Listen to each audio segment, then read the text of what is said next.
Welcome to the T-ROH Show.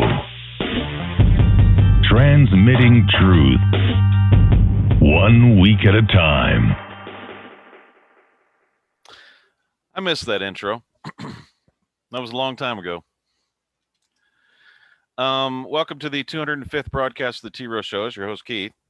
I've got a lot of people on here. They all wanted to be here. So I said, okay, that'd be fine. I'll be mainly talking with Tom. And if anybody wants to add anything or any details in some of the stories, what we're going to do is something we've never done before. All right. We know a lot of things are going on around the country. We know that they're doing the New World Order thing and they're trying to attack everybody and get all that. What I say is let them wear themselves out as far as the country is concerned. They're going to keep trying to get control, and people are just going to say, no. Let them wear themselves out. They'll realize this isn't going to happen. People are not going to comply. Okay? So we're going to talk about the American National Union tonight. And don't think that I'm ignoring what's going on around the country and we're just dealing with some little stuff here. What we normally do is when people get all PO'd and leave, they go around and just talk the worst talk you could ever imagine. Everybody here, I'm a dictator, international criminal, think I'm king of the world, blah, blah, blah, blah. It goes on and on. It gets really, really bad. They just run my name through the mud. Honestly, through all this stuff, I don't even have a reputation anymore. Even though people watch the T-ROH Show, which is amazing. There's so many people that do watch it, which is kind of cool to me. At least not everybody's falling for it. But what we're going to do is we're going to go into the background of some of the people that have been doing this. Okay, and we just had a real bad one this week. A real bad one. This was, as far as I'm concerned, this was an organized coup. Okay, I don't know about how anybody else feels, but that looks like that to me. So what we did is that I was getting hammered. I'm just going to tell everybody the story. By Adam Ben Canaan. Okay, he was coming on and he was laying it on thick. Okay, laying it on thick that I had broken his heart. He was devastated and blah, blah, blah, blah. I never stole from you. Where did you get a monopoly on chain of title and all this stuff? And what was going on was this, folks. I don't give a shit what that little prick says. I heard the minutes, or one guy was he shared with me the what do you call it, the notes on his little seminar he was doing, online classes, charging people $45 and $60, and he was going through the notes with me, and I said that's the same information that's on the T-ROH Show. So what he did is he took the information from the T-ROH Show. Then Sousa jumps in and on the great jury and makes everybody take the class. So you really need to listen to these classes. He jumps in and throws everybody on there.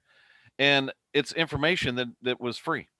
It's free from the government. It's free from T-ROH. You can go listen to it anytime you wanted to. Then he says, well, I really studied hard. Well, not too hard, buddy.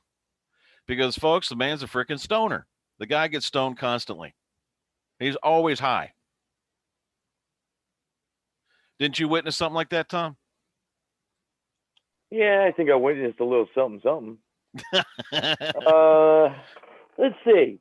Let's go to Pork Fest. Now, we do Pork Fest every year. The American Nationals get together. Some of them show up and do a bunch of stuff up there. And, yeah, we have a good time. Well, I witnessed... I still haven't figured out how we got a girlfriend while he was up there, but because all day long it was like he'd get up, he'd smoke, and then he'd go in the tent and go to bed. Not much of a conversationalist. Yeah.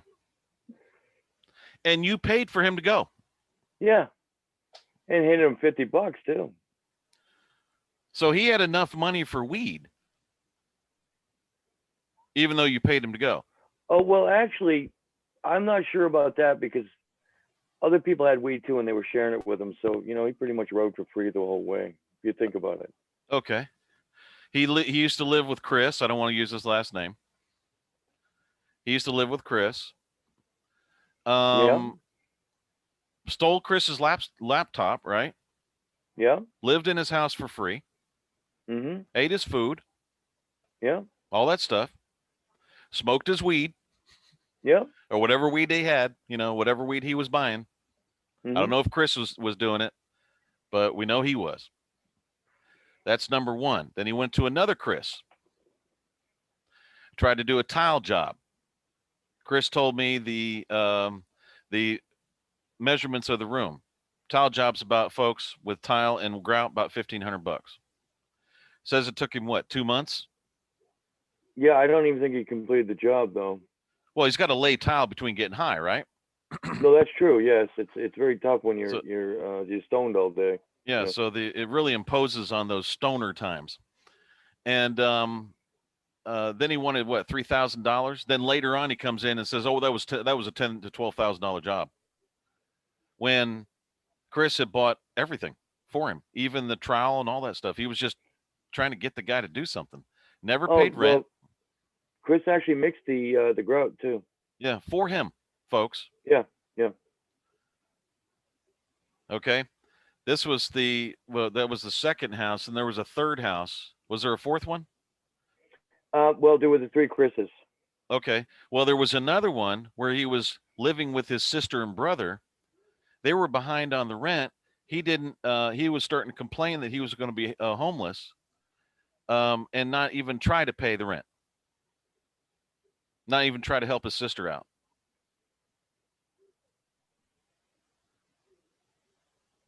That was going on. Mm-hmm. I'll jump over to the server crash. Instead of trying to help us with the server crash, he needed somebody to support his camper and weed habit. So what he had to do was he came in and started taking information that we had and then put it into a class. And apparently if he forms the class in a different way, somehow that's all of a sudden his information. It was all his. And he wanted to buy a camper and some weed. So I said, "You don't even have a car. How are you going to run your camper? Who's going to pull it?" "Oh, that would be Michael Fathauer that's going to pull it for you. Because you guys are just trying to do a trade over a piece of land, right?" Because that's the other guy he was in that was doing this. And he went to go stay with Fathauer. He's been staying there for almost a year. No rent, no nothing. He's breaking up that marriage between Fathauer and his old lady. Okay. Literally he was coming on committee talking about the arguments he was having with the woman in her own house. Think about that. He was arguing with Fathauer's wife.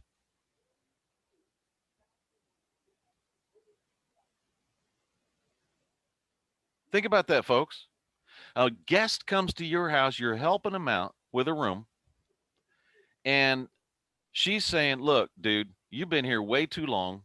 It's like 8 months. You have not paid a dime. You're eating our food and everything else, and you're getting stoned all the time. We want you out of here. I want you out of here." Well, what does Fathauer do? He starts protecting Ben Canaan, Adam Ben Canaan, to a point where the marriage was breaking up. So why are we bringing this up? See this right here? American National Union of the United States of America is hereby declared an illegal autonomous zone within the United States of America, because that little prick Ben Canaan comes on to the Telegram ANU group, American National Union group, and starts ragging me out because I fired his sorry ass as a GPM. Now, why does he want to still remain a GPM? Because he smokes weed all the time. And apparently, when both Fathauer and Adam were on a ANU call, they left their mic unmuted and said, "Maybe we can start growing weed in the basement of that house." So both of them are using the ANU and the government of the United States of America, that jurisdiction, to become a couple of freaking drug dealers.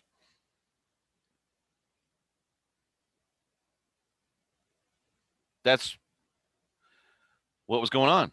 So they had to get in, and we had a bunch of stupid join in with them. All those people are on the exile list now. So what they did was, I said, look, man, I said, I'm sitting here on this ANU. John Mark Adams is not jumping in. John Mark Adams had control of the group. He's not jumping in and stopping anything. He's not stopping Adam. He didn't stop Adam the first time, which was a couple of days earlier, and he didn't stop Adam, what was it, Wednesday or Tuesday or Wednesday, from ragging me out. So I said this, I don't know, probably 4 times. I said, Adam, you are never going to be a GPM again, ever. You are not going to be a general postmaster. Give it up. You're not going to do it. Well, when I started saying that, a bunch of people started jumping in. Like Adam was being he would be a poor baby. And because I was saying, look, dude, you're constantly getting high. You're a freaking stoner. You're a user. You're a thief. Because when he first got here, he was a thief. And what I did, and Tom can attest to this, what I did was kind of bring him under my wing and try to help the kid out. Try to teach him something. Go ahead. What? You gave him every opportunity. And what really gets me about the whole thing is that he said he loved this country and everything else, but as soon as he lost general postmaster, he wouldn't go back to the ENU and start working with that. Instead, he just kind of took off.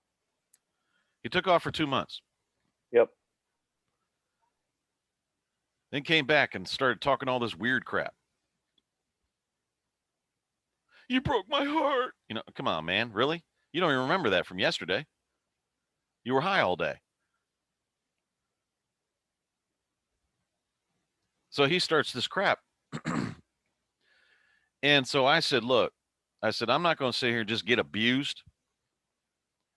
And I don't want, and I've been saying this for actually a year, about a year and a half or so. It could be longer. Look, we cannot sit here and condone people getting stoned all day. It's not cool. I said the cannabis, completely different. That's medical.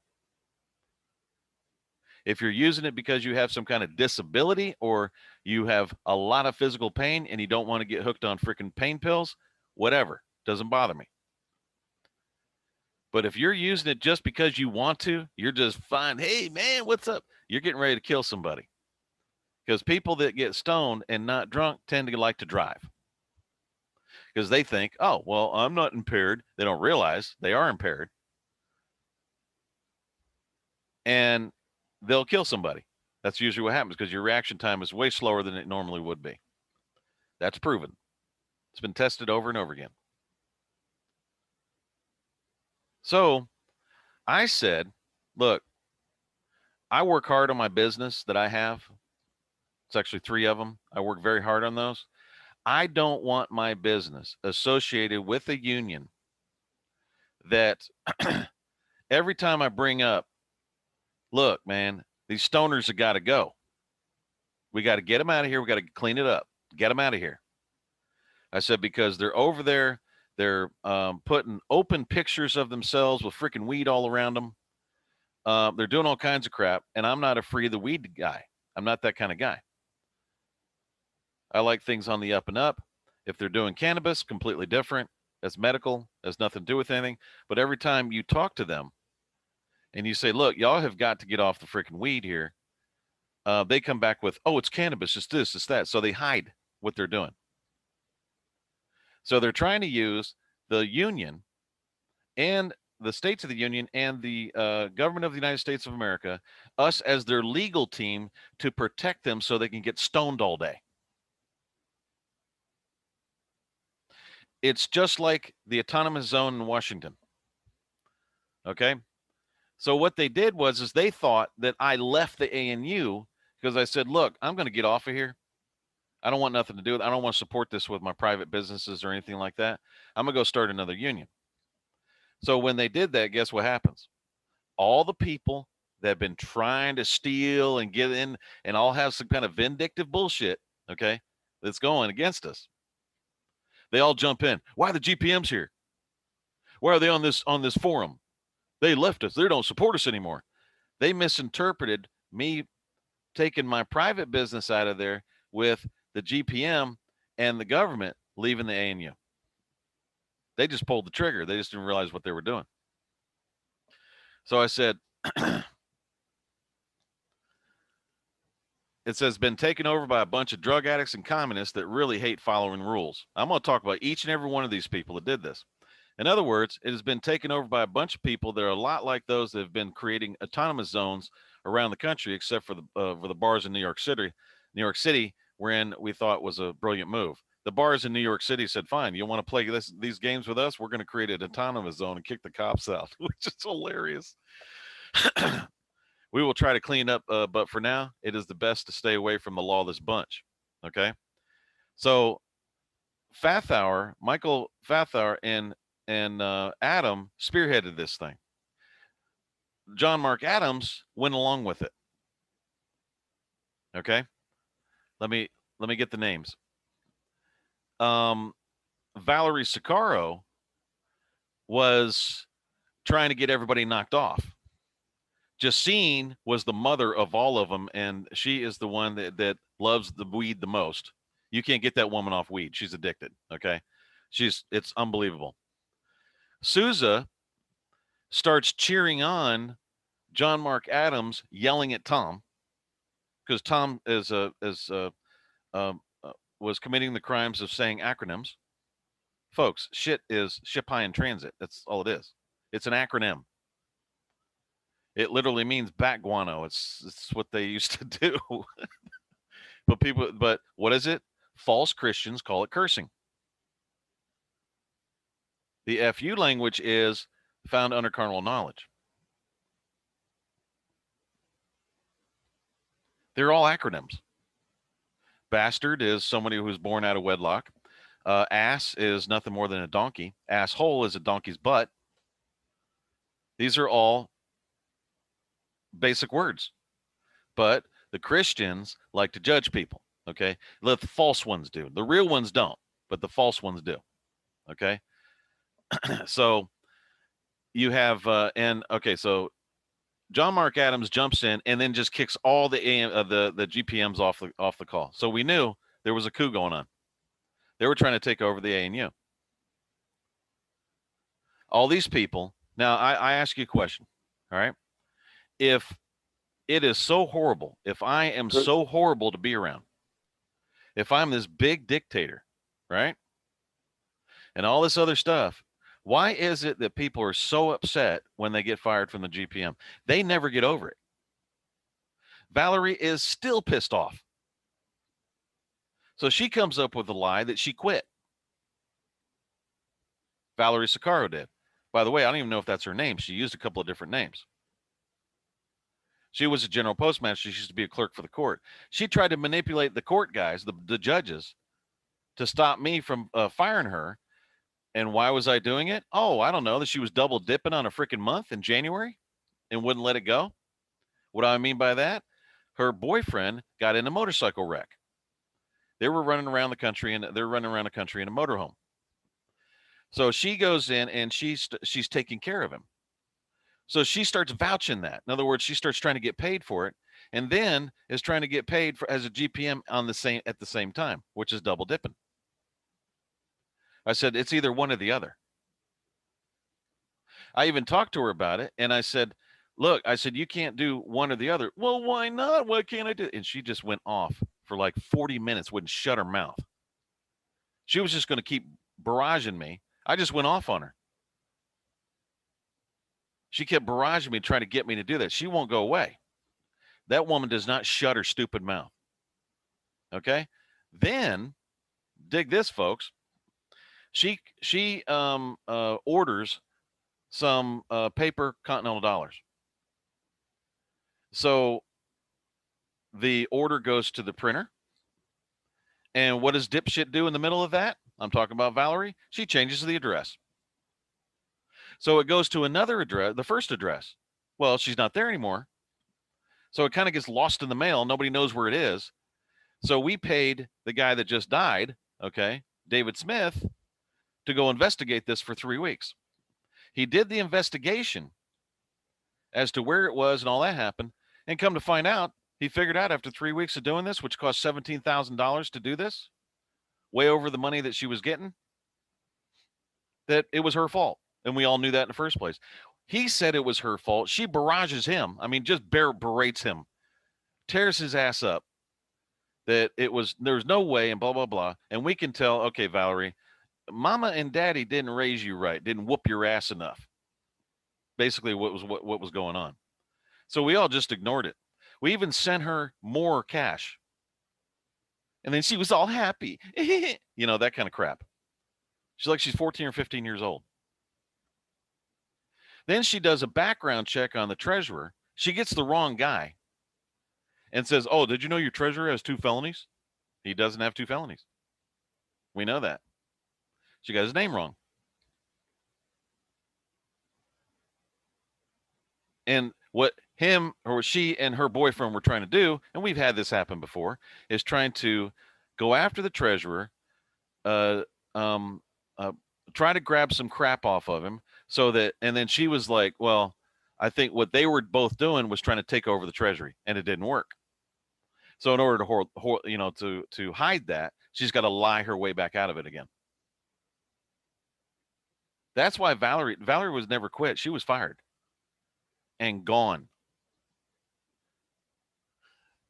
She didn't get along with Tony. She didn't get along with a lot of people. And she was a liar. She jumps on the telegram. Why are the GPMs still here? So her and John Mark Adams in cahoots with each other. John Mark Adams just throws all the GPMs out. And they separated the GPMs, the general postmasters, the government, from the ANU. When they did that, they created an autonomous zone. They didn't have the right to do it. They didn't have the legal right to do it whatsoever. Okay? So right after that, what we did, the next move was to throw the ANU in trust. We said, okay, this is what we're going to do. They're not expecting this because remember, they think they've got it. They think they've got the ANU. So we go ahead and place it in trust. And we did this. It says the government of the United States has a right to place the ANU into trust for the purposes of purging all of the drug addicts and communists out of the states of the Union. So right after we did this, they have another meeting. And they go, well, why don't we just start our own union? Because remember, they thought they had the union.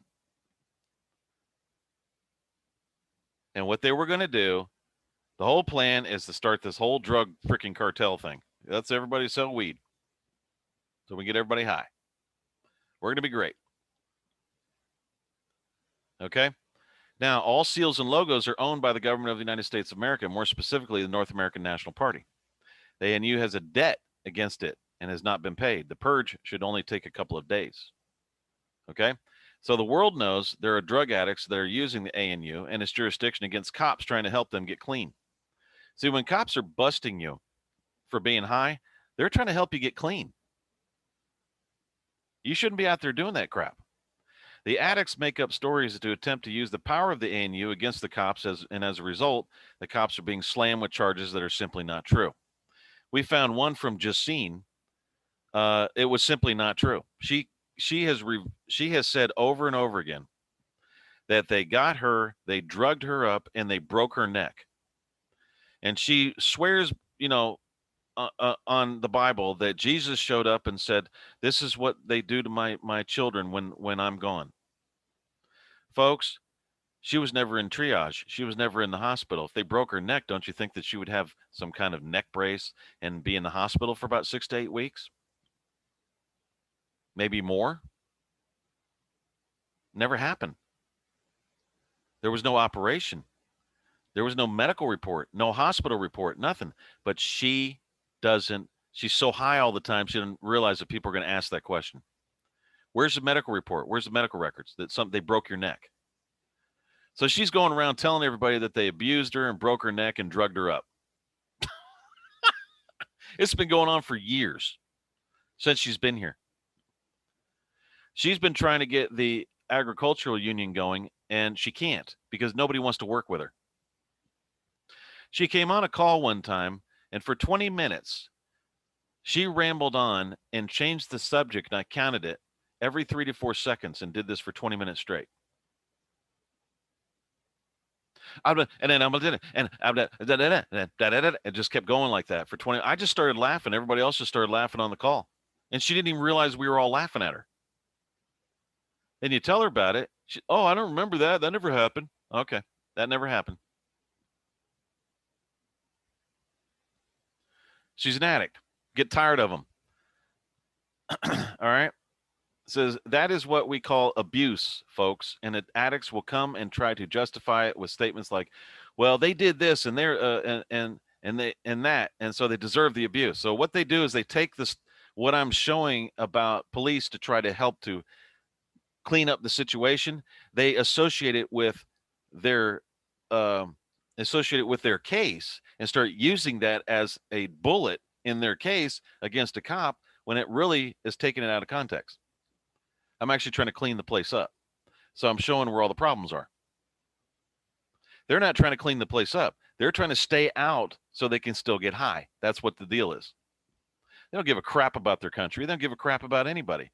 When you're getting high every day, you have got to scheme. You have got to lie to people. You have got to do all kinds of things so you don't get caught. You can do it in secret. So if you're wanting to get stoned and you're around people that don't get stoned, you have to lie to them and tell them you're going somewhere or doing something, and you have to scheme, and then you have to create it's a big process. You have to create a spot where you can go get high, and then make sure nobody smells it because it stinks like hell.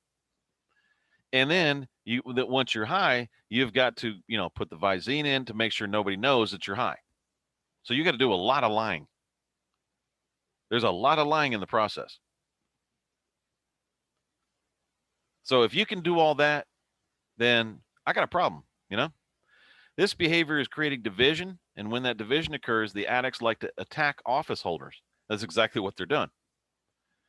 That are trying to clean it up. In the near future, most of the troublemakers within the ANU will try to declare foul play and start claiming their rights have been taken. Didn't they already do that, Tom? They did that with you, didn't they? They didn't get their due process, yeah. Tom. We didn't get our due process. Right. So Sean Beller calls you, right? Yep. What do you say? Well, he's reading a script. It sounded like it was written by Adam or maybe John. I'm not sure who wrote it. I don't know if Sean Beller wrote it either, but it was basically requesting a hearing for due process because they feel that they were wrongly accused of something that they didn't do. So they didn't kick all the GPMs out of the room. Well, they actually did. They kicked the GPMs out of the Telegram. That's different. Not the room. Let's make sure we're making a distinction between the Zoom room and the Telegram. Right. Because right. No problem. All right. I don't want to make false information there. That's all. I'd rather be truthful about it and make sure everybody knows it is true instead of making a judgment error. And then he proceeded to tell me that they didn't get due process, and I said you can't get due process, and I said it's denied, and he says you can't deny us.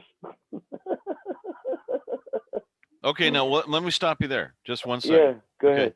Folks, do you know the reason why he's saying they're denied? It's because every one of them will be going down for treason. He's trying to stop it from, I'm trying to give you guys a chance. What we're going to do is we're going to exile you back to the U.S. and you guys have a good day. You're better off going back there than you are going to face a trial and be under death penalty. That's why he's doing it. It's not because he's trying to withhold due process. He's trying to say, look, we're trying to have mercy on you guys, and you're not listening. Because what they did was attack the General Post Office and tried to steal the ANU out from underneath everybody for themselves. So they could make the rules and turn it into a drug cartel. At least that was we know that was Fathour's and Adam Ben Canaan's idea. Why? Hey, we can grow drugs in the basement. Okay, you got to be pretty stupid to start talking like that with your stuff unmuted. That means you're just not really paying attention, or you're stoned.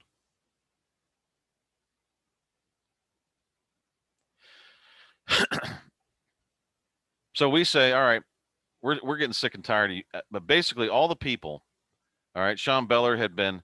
Remember, Sean Beller, when he first gets here, within 3 months, because I wouldn't talk to him, I was violating our social compact. Oh, no, wait a minute. He was drunk and knocked the crap out of his kid. He was afraid that his kid was going to turn him in because he beat his kid with a bat. The kid's grandfather came over. This was on a Saturday night, by the way. We're all just sitting there. And he's calling us. Sean's calling the committee, all freaked out and start kissing our ass because he thought he was going to jail for beating the crap out of his stepson with a bat. They got in a fight, and he's drunk.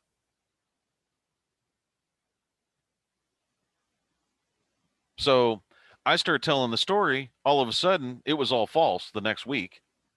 And I was, he was trying to shut me up. So I was violating his human rights. So this asshole isn't here more than two months, and he's already suing me for human rights violations. And he didn't even know what the human rights were when he got here. Had no clue. Adam didn't know squat when he got here. And now he's trying to use it against us. He's exiled, by the way. Then they try the Saul Alinsky by allowing all of the Saul Alinsky followers. They try that against me. And the drug addicts that run rampant and do what they want, attacking office holders, they all forfeited their rights. For without obligations, there are no rights. If you fail to fulfill those obligations, you forfeit all rights. If you join with the mob and pander to them, which is what John Mark Adams did, you no longer have any rights to claim a damage if those with the authority come in to fix the problem. So, why did Sean Beller try to come back and claim no due process? The reason why he did, that the whole group was saying, you didn't give us any due process. We want our due process. Really? So you want to be charged with treason.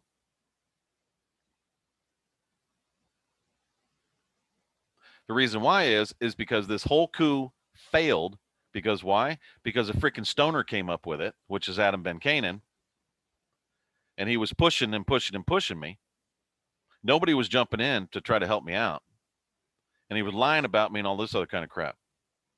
And then trying to get the crowd to say, oh, poor Adam. Okay? They want to come back in.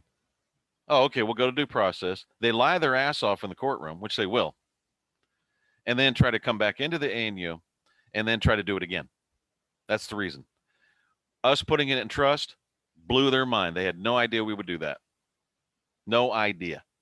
That threw them for a loop because they had a meeting the same day. A lot of false claims will be coming out against the office holders, fixing the problems in the near future. Mostly the same crap like it's a dictatorship. Now, if it's a dictatorship, why are you so upset about being fired as a GPM? You would think you'd want to leave. If it's so horrible and so bad, if I'm such a bad guy, if I'm such a horrible human being, and everybody keeps telling me I'm the devil and all this other kind of crap. If that is so, why are you so upset about not being a GPM? It's obviously a freaking nice job. All right. They think they are better than everyone else and that the government is against the healing properties of cannabis. That is because in their mind, addicted mind, they are now vulnerable to being busted, and they attack thinking, and they attack thinking that we will cave into their demands of forced association, legal help if they get busted. Sorry, folks, we do not cave to addicts and Saul Alinsky groupies. They started doing some Saul Alinsky tactics the other day on me. And we do not exist and did not do all of this work to create a safe haven for people that just want to get high and waste away. There are people in this country that have to take piss tests before they become are hired.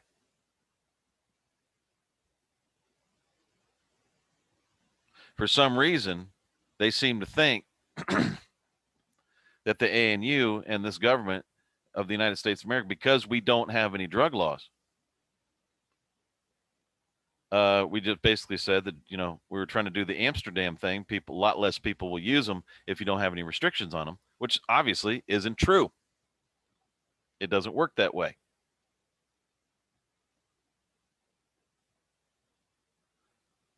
When I started associating that and trying to get rid of it, I got attacked big time. I mean, big time. So now the American National Union is out of trust. It only took 3 days. Here's the 4 office holders. They're interim right now, and they'll have a re-election. That's it. Done. That's all it took. Now I've got another one. I don't know if y'all remember Brian Parker. So Brian Parker thinks that we're kicked, we're down. So obviously Brian Parker knew something about it, or some other people knew something about it somewhere else. They thought they were going to take the ANU down. There's one guy, Johnson, that says, we're going to take you down. We're going to tear it apart. Because he was so stupid, he didn't realize we were trying to actually help him, but he thought we were trying to kick him out of the ANU, which was hilarious. We still have fun with that video. And by the way, at the end of that video, the sad part is him and his wife got into a fight again. Started beating the crap out of each other. All right. So this is what Brian Parker sends me. So how's life in the make-believe ANU? So he thinks we're down, so he comes over and tries to kick me. Isn't that a little punk, little coward? He's a little punk. So I basically tell him this: hey, coward, how are your dogs doing? Now, the story on that was his house was on fire. His dogs were in there crying, and he was too much of a wuss to go in there and get them. Well, let the firemen do that. I said, but your dogs are dying. Well, human life is much more important than animals. And he, to this day, will deny he said that. But I heard him. I heard him say it. He'll just let his so-called babies, he calls them his babies. No, they weren't. Just let them die in a fire. And folks, this was a fire that was in the kitchen. All he had to do was break the windows in the back and get his dogs out of there. But he let them die, let them burn up. Smoke inhalation, whatever it was. I said, oh, that's right. You let them die like a coward you are. It says, ANU is fine and got rid of 6 people, just like your traitorous ass was. Brian Parker comes in and he takes the office of the governor for Florida. Okay? He takes the office of governor for Florida, and he doesn't convene for 9 months. Why? He's a coward. That's why. I could never figure it out until now. Till like a couple of days ago, I thought, oh, he's a coward. He was scared. Little wussy. That's why he went and ran for under Dom. That joke they call Dominion of Melchizedek. That's why he went and ran under their tree. Oh, please help me. I just need my daddy. It says, useless and piece of cowardly shit. It says, one day you will get what's coming to you, Brian. It says, coming here, trying to kick us when you think we're down, just a coward. Don't email me a coward. That's what I told him. He's a coward. They're all cowards. Okay, so the list is, I think it's very clear. We got John Mark Adams as the exile list. Michael Adam Fathauer, Adam Ben Canaan, Justine Roe Beecroft, Donald Souza, can't pronounce his name, Valerie Sicaro, Matthew Emerson, Jason Perez, Sean Beller, and Justin Yingling. Because Justin Yingling just happened to come back when all this is happening. I don't think that was an accident. Do you, Tom? Nope, that was almost like a blindsided thing, and that list may grow. We're not sure yet. But still, yeah, it was weird how the old haunts came back. just really strange. Very weird. Yeah. Yeah. It was not like the group. expecting that. Remember the Telegram group was like 45 or 54 or something like that. I come back and I'm not in control of the group. John Mark Adams is. All of a sudden there were 93 people there overnight. Yeah, it was very odd, and that happened with the temple too. Yeah, that was weird. All of a The sudden, all these temple got people were on there. overloaded too. Yeah, very strange. All of that was going on all at once, and I wasn't really understanding it all. I was like, well, I guess the more the merrier, but I wasn't thinking at the time anything like that was happening. But this is the same thing that happened with other people too. So We've had people in the past do the same exact thing. They go out, trash me all to hell, trash my name and everything else. And folks, what it is that, okay, I know I have Tom as a witness here. Most people that mess with us, what do I normally do? you always get two witnesses. Okay. Then I usually let it go after about 2 days. I forget all about them and move on. When Adam was fired, 2 days later, forgot all about him. I was going on because what do? Forgive and forget. Just let it go. It's better to forgive and forget than it is to get this going and back and forth and all this other kind of crap. I just put them out of my mind. I move on. That's what you do.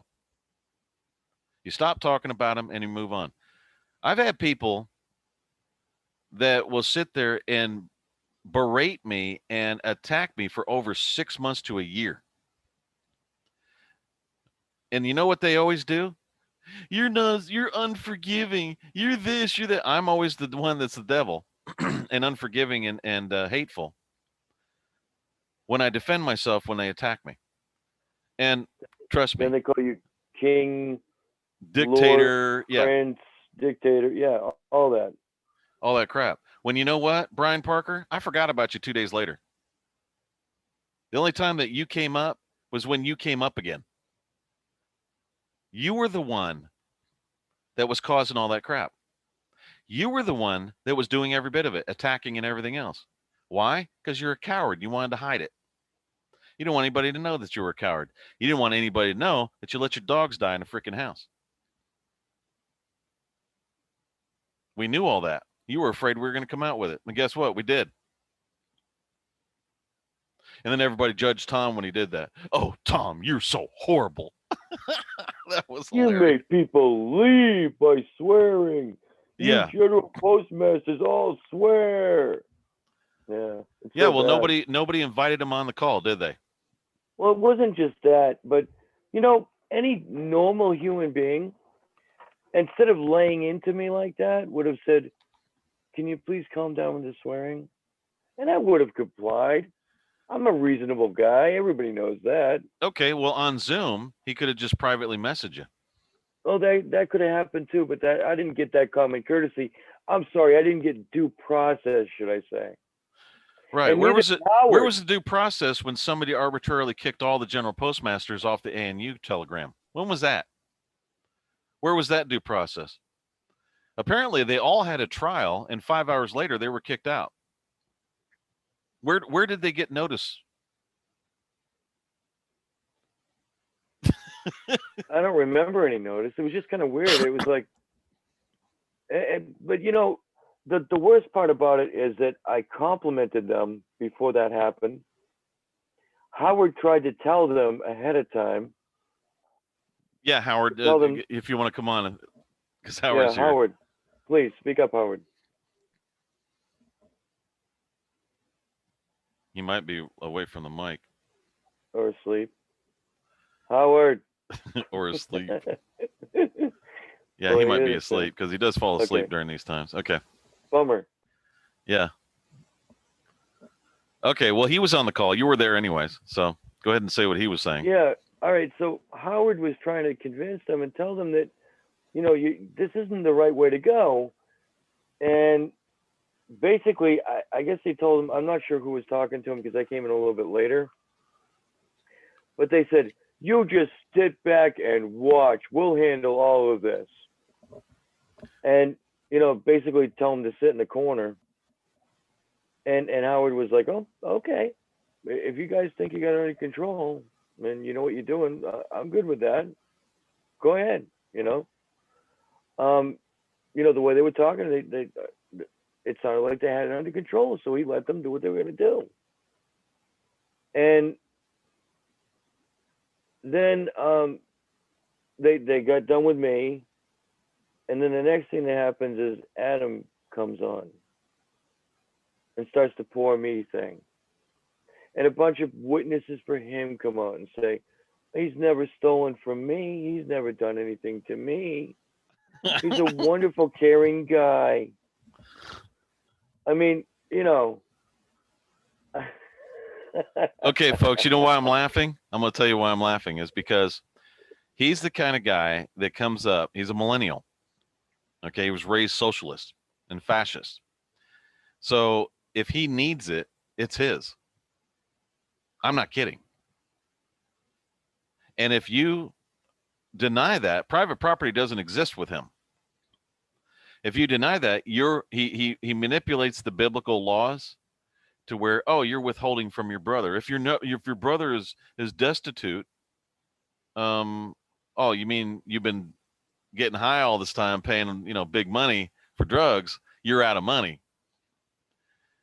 And if so, I guess you're destitute now, and it's okay to come in and just take somebody's laptop because you needed it and didn't look like he was using it. That's why you can't let him in your house. If he needs it, he'll take it. And then when you try to say, "Hey, that's mine," no way, I'll let you borrow it, but you're not going to take it. He turns around and says, "Well, I'm destitute. You should, it should be okay for me to do this because you're my brother." Does the whole brother biblical thing. That's how he thinks. Steals it right out from underneath you. And if anybody says anything, everybody stops him. Everybody stops. Poor Adam. Poor baby. And then right after he did this, he comes back and says, "Don't hurt me. Don't hurt me." He starts yelling at me. "Don't hurt me, man. I'm sorry I did this. I'm sorry." Too little, too late. Too little, too late.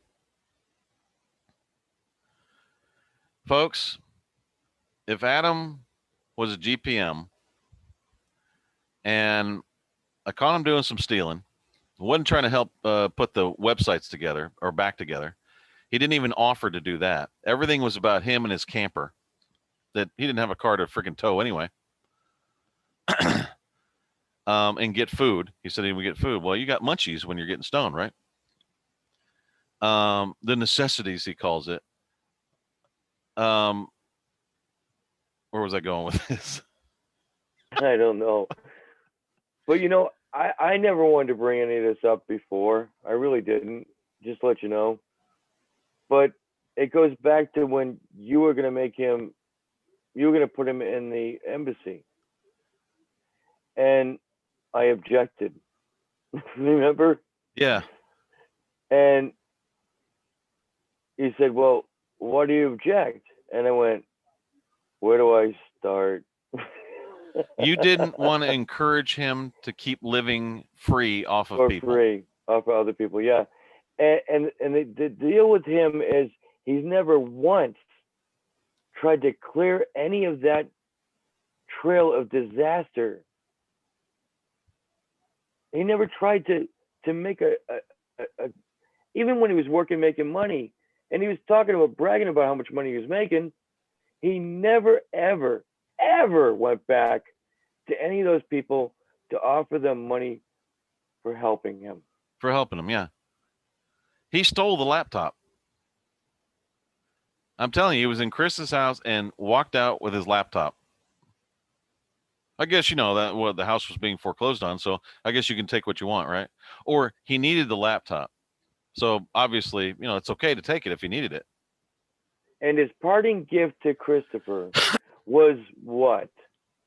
To tell all the tenants that the house was in foreclosure, even though we had months left on it, that it was going into foreclosure and they better get out before it gets foreclosed on. thereby leaving Christopher destitute, and he just turns tails and runs. Yeah.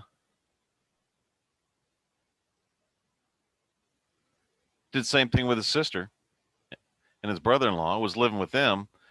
Well, we're getting kicked out. I said, why didn't you pay the rent? Well, I'm paying the rent. Well, it's not my place. You're living there. Why don't you help your sister out? Little thief. I've never stolen anything in my life. Oh, I believe you have. If anybody is stupid enough to believe that little punk, go right ahead.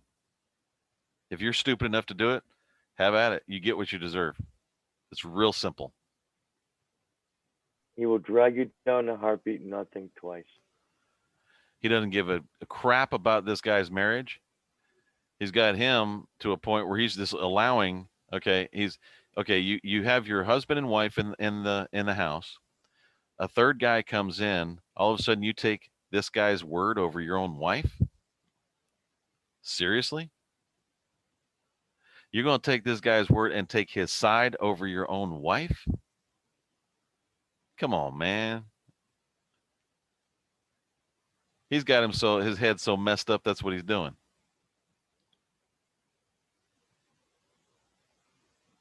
Now, I'm telling you. I just want to make one Go strong point here. All right. Everyone who gets to the point where they bitch and moan about us are the ones who came here, screwed it up, and then blame us for their screw up. The reason why they're bitching so loudly is because they got butthurt because we rejected their crap. And we didn't want to live with their crimes. This is about, okay, the government of the United States of America and the ANU and all that is about cleaning it up. This is not about, and this is also about settling the states. Has anybody ever tried to get a stoner to settle a state? Anyone?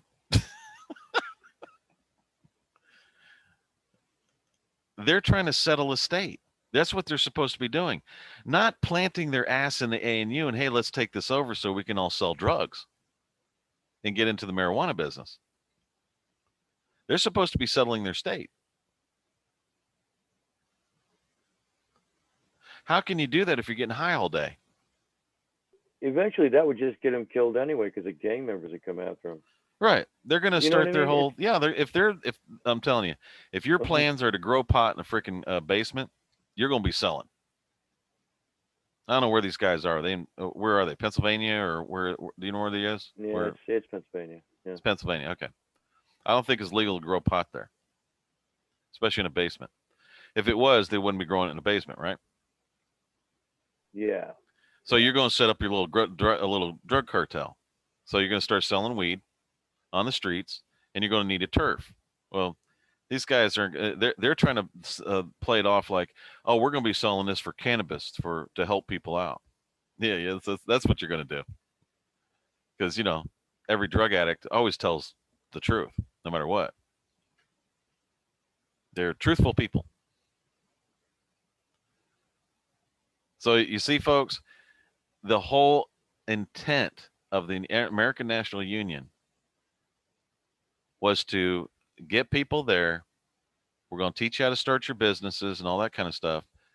We're going to put you in business. Now you can supply your states with what you need to redo your states. And what do?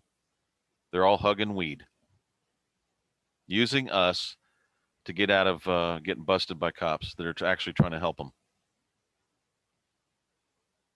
That sound about right, funny? Tom? Yeah, and isn't it funny? I've been here for over 7 years now. Never getting an ounce of trouble. But some of these people get in trouble constantly. Constantly we in bail trouble. Them out. Huh? Constantly in trouble. We bail them out. They don't even say thank you. I know. And then when they rake us over the coals too many times and we get a little upset about it and say, you know, we've had enough, just kind of leave us alone, they come back and we're the ones who did them wrong. They didn't get due process.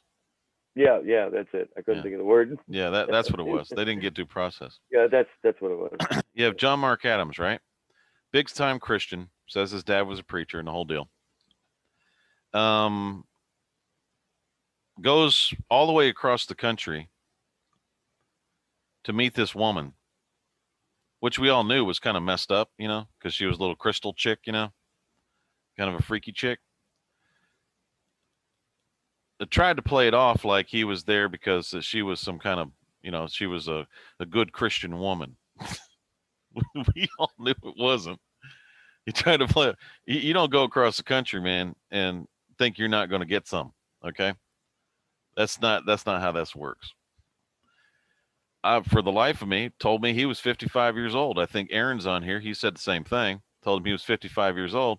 Guess what he tells me 3 days ago? Oh, I'm 59. Why are we lying, Mr. Adams?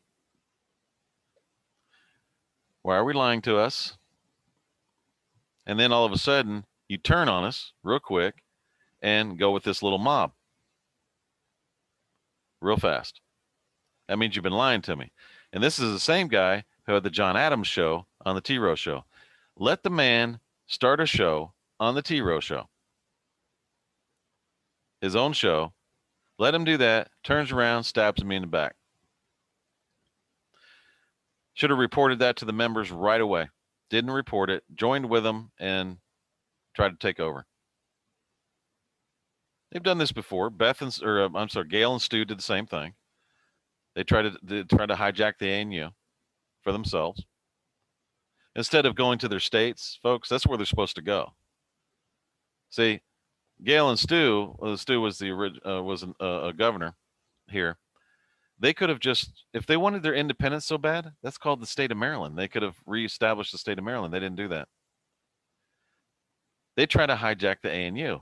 If you want to go get your independence and you're so tired of the tyranny of the freaking government of the United States of America, if you're so tired of that, and we're just this awful people, go start your freaking state, you morons. There's your independence. It's right there. Okay, when you come through the government of the United States of America, you don't join the government of the United States of America. So what does everybody do? They go over to the ANU. They try to take that over. That's not going to work.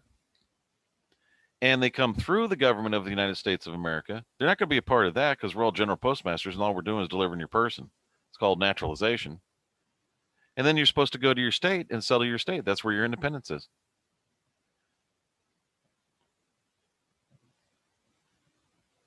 That's how it works. They never did that. No one ever. Yeah, they don't do it. They just don't do it. And then you know, all the seals and everything else, they're owned by the General Post Office. I have a copyright. I got the whole thing. So, you know, they're all in copyright. We basically gave them a turnkey operation.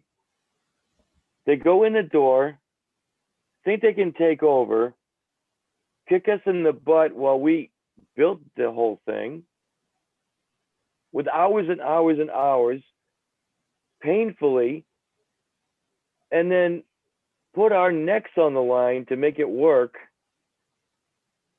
because we really did. We put our necks on the line on a lot of this stuff because we didn't know whether we were really a government or not in the very beginning. But we proved that over and over and over again. And then they come in and think they are better than us and they can take it over because Keith is such a lousy dictator, but they still want to be part of the General Post Office. Figure that one out. Yeah, go figure that out. So I think you just got a bunch of whack jobs.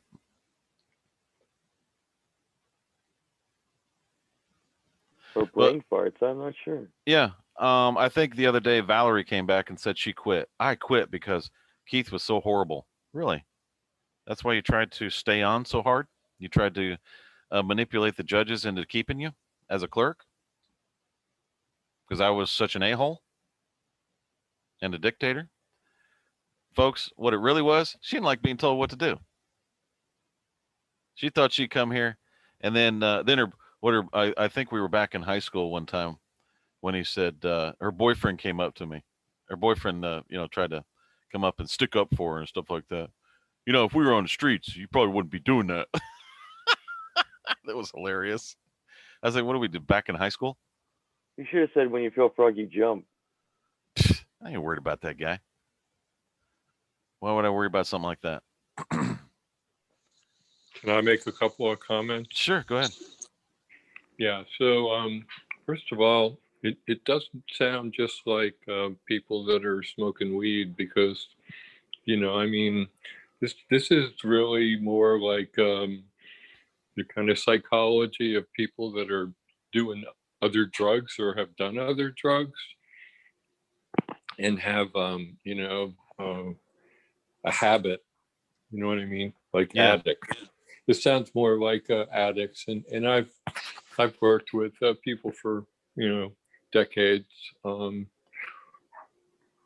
not going to go into all that, and the other thing is that this is very adolescent type behavior, and why, with everything that you've worked for and everything that you stand for, why would you be anything other than someone who's not an enabler? Because that's the very thing that can actually help people, is to stand for something, and to stand for truth, and to stand for what's right, and to, teach people. And these are people clearly with issues. I'm just surprised to hear so many.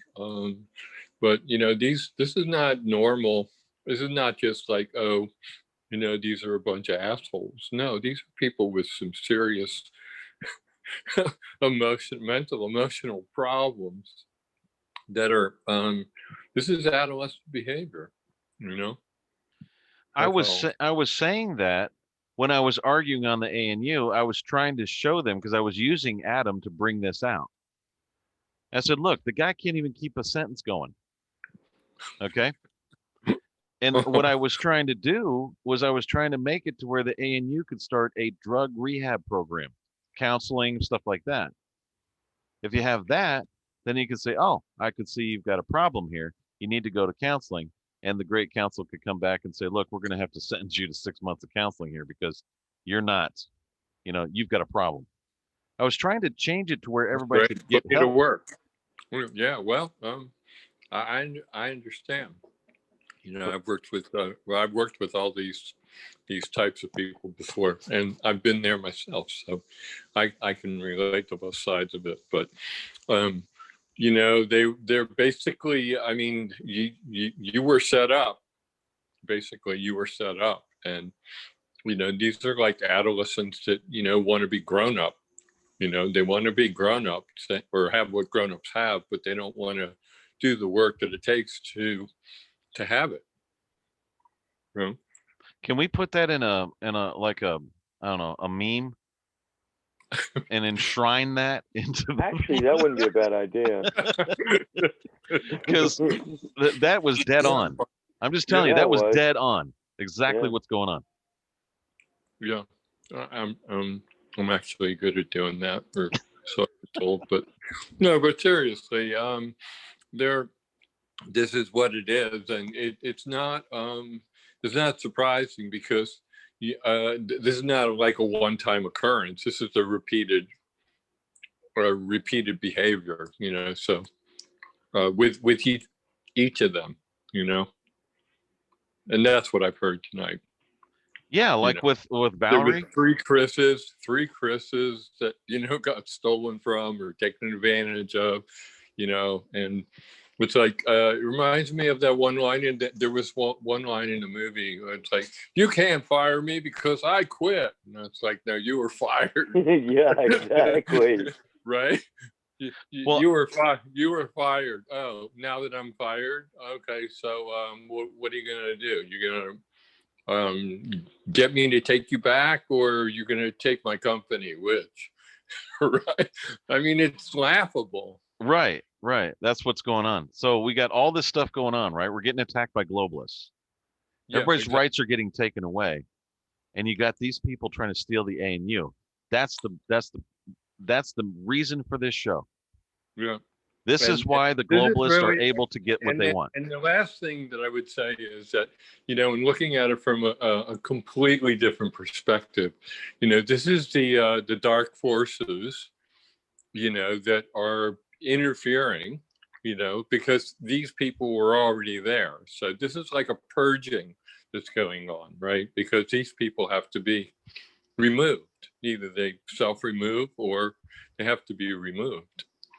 So for the organization to go to another level. Does that make sense? Oh yeah, Well, that's why we do it. Yeah. There's a silver lining in this cloud, though. Just so you guys realize this whole thing. Lately, I've been getting more and more people that come in, and I asked them how they heard about us, and I'm hearing, God told me. Uh-huh. It's true. Right. No so joke. people are being drawn in. New people are being drawn in because they really want something. They don't want to escape. And all those behaviors that you just spoke about, these people, these are all escapists. So they're escaping one thing for another. We And have as long one as guy. they It can was stay and do their thing. yeah. As long as they can stay and do their thing, they would never go. But that's not what this is all about. And I see a bigger vision that, more and more people are really wanting something more, and they don't know where to find it. And this is the only place that I found in all my years. And, I'm 67 years old. And, I've watched back and forth for a year and a half now. And I really get it, and it's a maze out there, and people are mind twisted, they're very confused and conflicted, and so anyway, so yeah, the silver lining, I don't know about a silver lining, but I see it as on the one hand, it's a purification process that's been going on, and a purging that needed to happen. So we had one guy, Matthew Emerson. Him and Jason Perez started teaming up and going around the internet and trashing me. That was hilarious because Matthew Emerson, he didn't tell anybody that he was getting high all the time, right? Never said a word about it. I think he was telling a couple of guys, but he wasn't telling everybody. So he goes out and he says, him and his friend are going to go score some weed, right? Because that's in our social compact, and I think it's Article 3, able to go score weed. So he goes out and he gets busted. So he can't stand up when he's in there. So what does he do? He lies and says, "Oh, they drugged me. That's why I was sitting there." And they undress him and stuff, and they're holding him up so they could get pictures of him. They're holding him up because he's so freaking high. It had to be something else. It had to be meth or something like that. And then he gets out and says that he went through, and this is what really burned my ass. He went through a Holy Spirit detoxing and got off the drugs. At the same time, he's talking to another GPM saying, "I get high all day." Yeah, this is definitely drug addict behavior. So what does he do? He jumps in front of everybody. Everybody that's new that's coming in, he goes in and starts talking to them. And I go, "Oh, great. There's our drug addict representative." And I said, he's got to go. He's lying to everybody. He won't get clean. And in the 12-step program, if somebody's on drugs and they don't want to get off, you have to leave them alone. They have to lose everything they have, their family, their friends, everybody. You cannot condone it. You have to take everything away from them in order for them to get clean. I know. So what does Jason do? He turns around, Jason Perez, but he's a communist, by the way. He always misinterprets everything I do into, he's the victim and shit. And he goes around, starts trashing me around the internet. It's like, dude, you, you work for a municipality, and we allowed you to come here to try to teach you something. But you're working against the good of the country. You're working basically for the devil over there, meaning a municipality and the Pope. And we're allowing you to come here, and he wants to come over and start judging people. Exiled. See ya. Yeah, it has to be that way. It absolutely has to be that way. And Emerson, okay, his grandmother knew he was on drugs all the time, or using all the time. So they only give him. He's under a trust agreement. He has a trust that gives him money every month.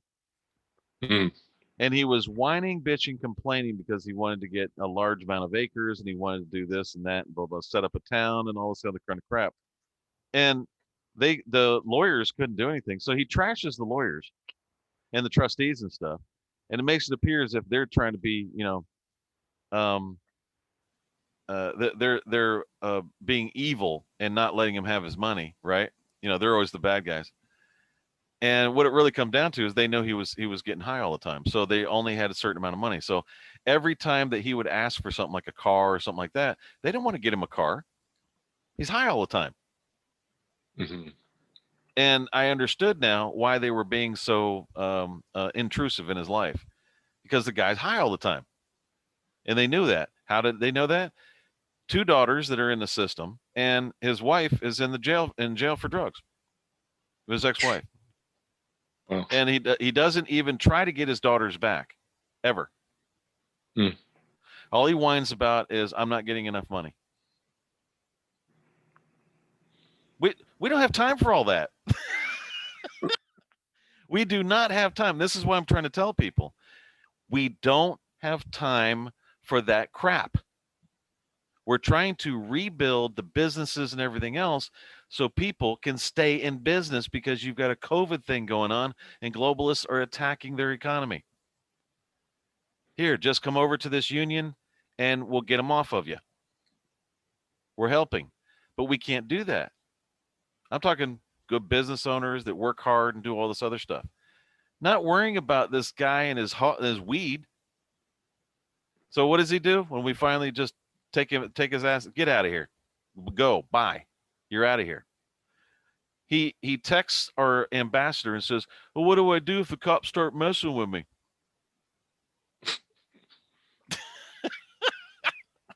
You're not going to protect me? You're not going to protect me from the cops anymore?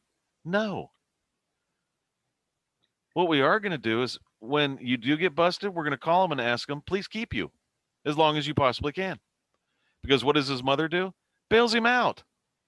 We're trying to keep him in there to help him get off the freaking, it was a whole lot more than just weed.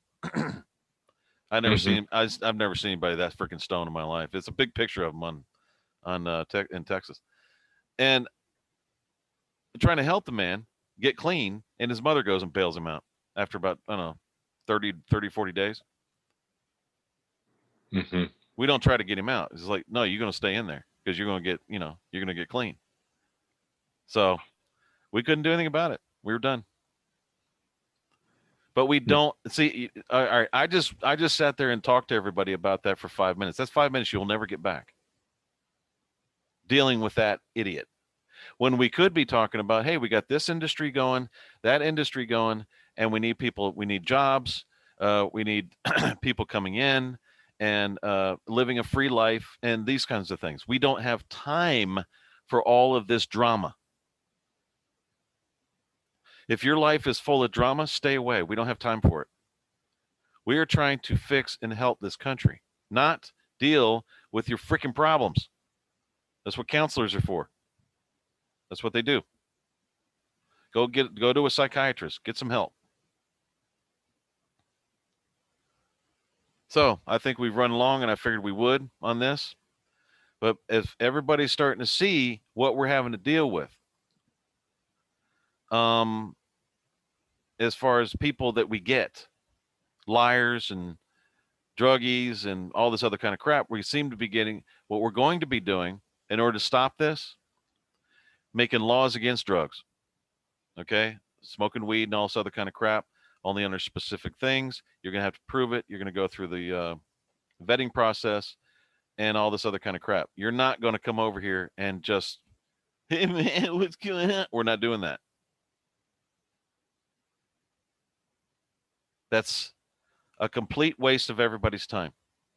I didn't study for 30 years so somebody can sit there and get high all day, not give a crap about his own daughters or give a crap about anybody else but himself.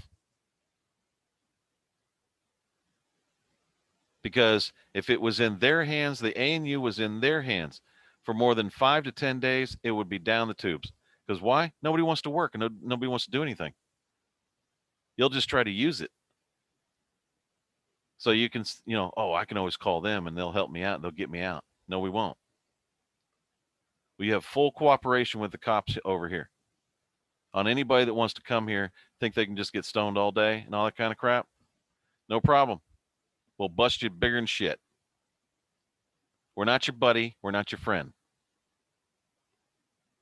There is no safe haven here for drug addicts.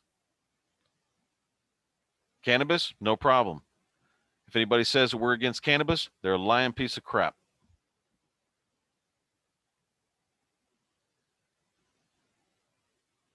Anything else we need to talk about, Tom? Otherwise, I can go ahead and end this show. I don't think so. I think we covered it all. All right.